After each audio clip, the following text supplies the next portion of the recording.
Nobody wants to hear this, but we're starting to think about back to school. And we're going to talk about that and your disability claims right after this.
I want to be your disability rep.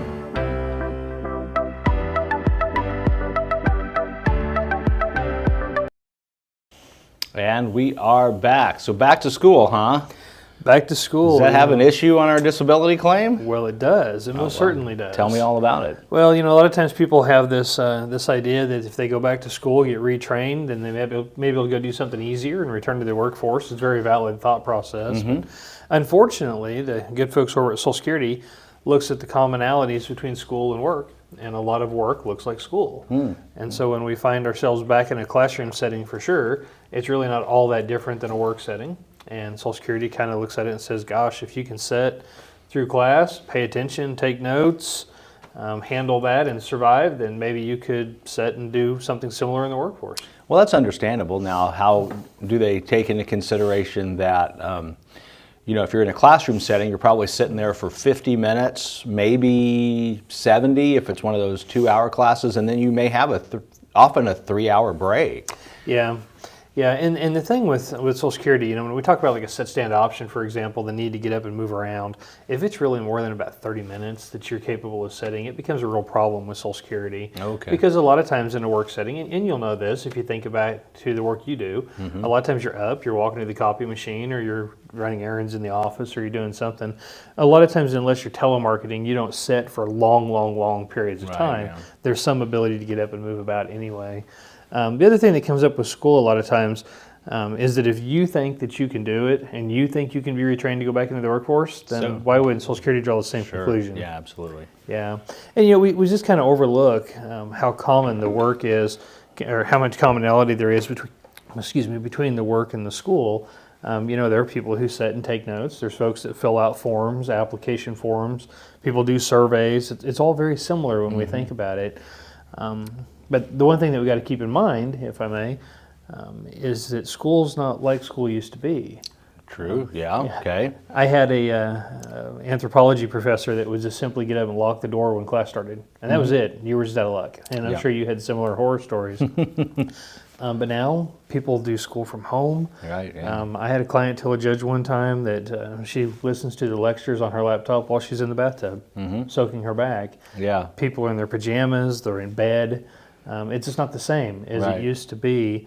And so what becomes really important is any time you talk to your doctor about school, you got to make sure you kind of give them the rest of the story. Yeah, that they don't have that image of when they maybe went to school, although I'm sure those judges are getting younger just like everybody else is these days. But it's not like when we were in school, which we carried pounds and pounds of books around with us, and instead of a tablet or whatever that would have our books on them. We had the real books, the real thing, the real deal the whole time. And you'll remember from your days in school too. I mean, it was a hike across those campuses. Yeah. It was a mad rush to get from class to class if you were booked back to back. And you think about it from a judge's perspective, man, if you can run all the way across to MSU, for example, in a 15 or 30 minute window, then you're pretty capable. Yeah, absolutely. At that point.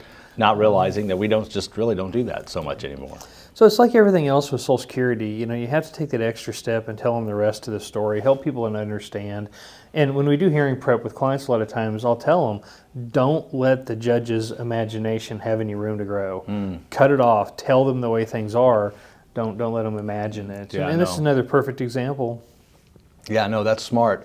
You know, a lot of times I have found that people want to tell a story, but they don't want to tell the story that you want them to tell as your advocate. They'll tell the other stories that maybe aren't relevant to their case, but as far as getting in the nitty-gritty, like, no, this is what matters.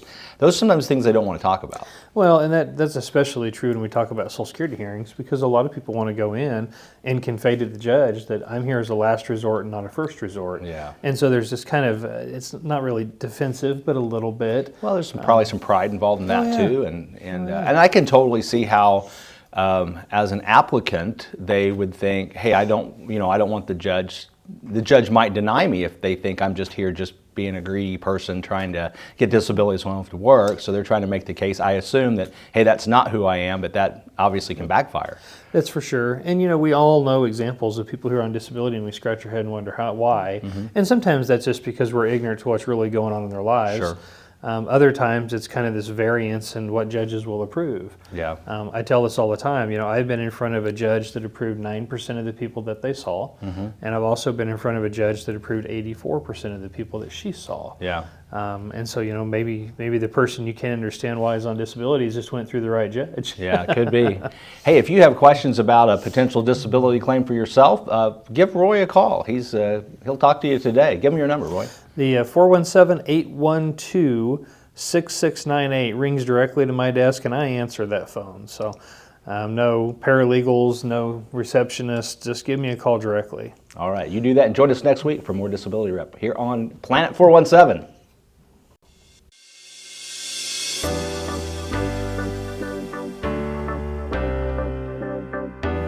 I want to be your disability rep.